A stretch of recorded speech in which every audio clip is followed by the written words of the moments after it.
এখনো সিদ্ধান্ত হয়নি ঢাকা বিশ্ববিদ্যালয় বন্ধের। কোনো সিদ্ধান্ত ছাড়াই শেষ হয়েছে জরুরি সিন্ডিকেট সভা।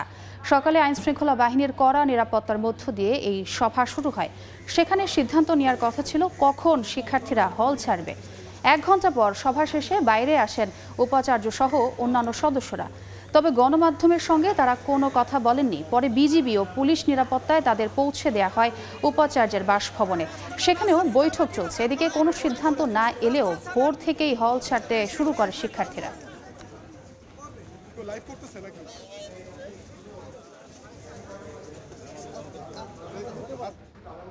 এই মুহূর্তে ঢাকা বিশ্ববিদ্যালয়ে আছেন রিপোর্টার বুলবুল রেজা এবং সিলেটের শাহজালাল বিজ্ঞান ও প্রযুক্তি বিশ্ববিদ্যালয়ে আছেন আমিনুল ইসলাম। সরাসরি শুরুতে যাচ্ছি বুলবুলের কাছে। এর আগেও জানিয়েছিলাম যে 1 ঘন্টা ব্যাপী যে জরুরি সিন্ডিকেট সভা সেটি কিন্তু কোনো ধরনের সিদ্ধান্ত ছাড়াই শেষ হয়েছে। বিশ্ববিদ্যালয়ের উপাচার্যের নেতৃত্বে বিশ্ববিদ্যালয়ের উপাচার্যের কার্যালয়ের সামনেই কিন্তু এই কার্যালয়ের ভেতরেই কিন্তু এই জরুরি সিন্ডিকেটের সভা অনুষ্ঠিত হয়েছিল। সেখানে মূল উদ্দেশ্য ছিল বিশ্ববিদ্যালয় বন্ধ হচ্ছে কখন এবং কখন হলের যারা আবাসিক শিক্ষার্থী রয়েছেন সে আবাসিক শিক্ষার্থীরা হল ছাড়বেন।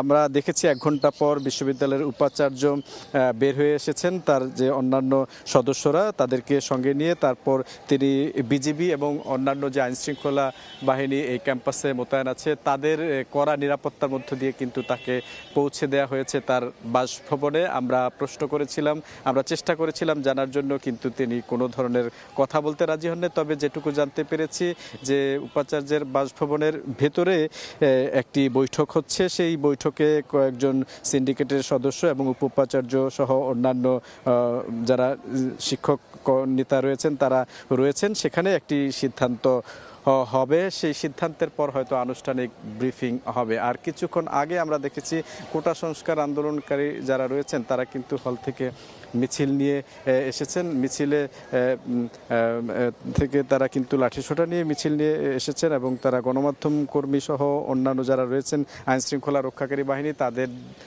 কিন্তু নানা রকম মন্তব্য করছেন তাদেরকে নিয়ে। এখন বলা চলে যে এই মুহূর্তে পরিস্থিতি কিন্তু খুবই নাজুক পরিস্থিতি বা উত্তপ্ত পরিস্থিতি বা থমথমে পরিস্থিতি যাই বলি না কেন, ঢাকা বিশ্ববিদ্যালয়ের পরিস্থিতি কিন্তু মোটেও আসলে ভালো নেই।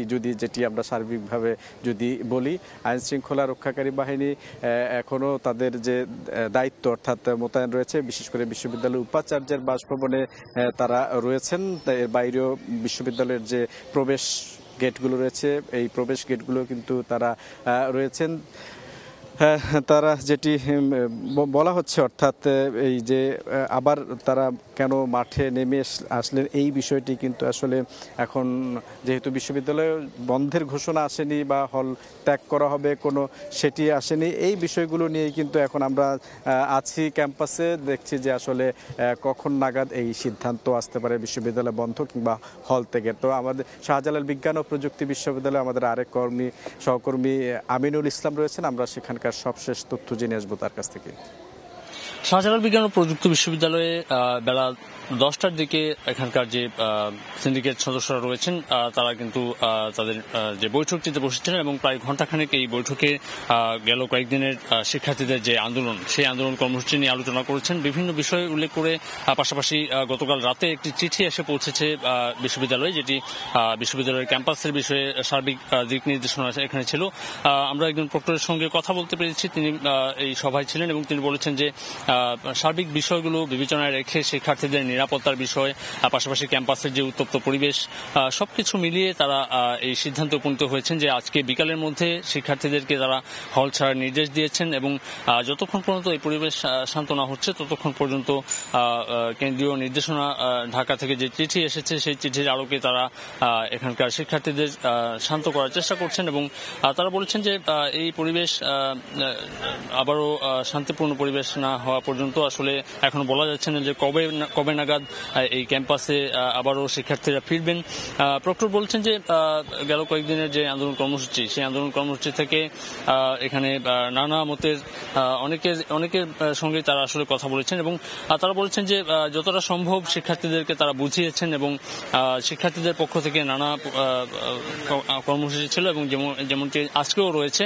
আজকে আমরা জানতে পেরেছি কোটা বিরোধী আন্দোলনকারী যেসব শিক্ষার্থীরা রয়েছেন তাদের সঙ্গে আমাদের কথা হচ্ছে। তারা বলেছেন যে দুপুর 2টায় বিশ্ববিদ্যালয়ের মূল ফটকে গায়েবানা জানাজা নামে একটি কর্মসূচি রয়েছে, তো সেই কর্মসূচিতে তারা অংশগ্রহণ করবেন। যদিও আসলে অনেকে আমরা অনেকে দেখেছি যে এখন হল ছাড়ছেন, যদিও আন্দোলনরত শিক্ষার্থীরা বলছেন তারা হল ছেড়ে যাবেন না। এই মুহূর্তে আসলে পুলিশের অবস্থান রয়েছে। সার্বিক বিষয় আসলে এই ছিল আমার কাছে।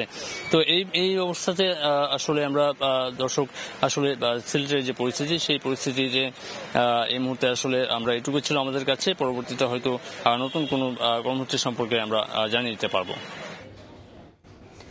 সরাসরি যুক্ত ছিলাম ঢাকা বিশ্ববিদ্যালয় এবং সিলেট শাহজালাল বিজ্ঞান ও প্রযুক্তি বিশ্ববিদ্যালয়।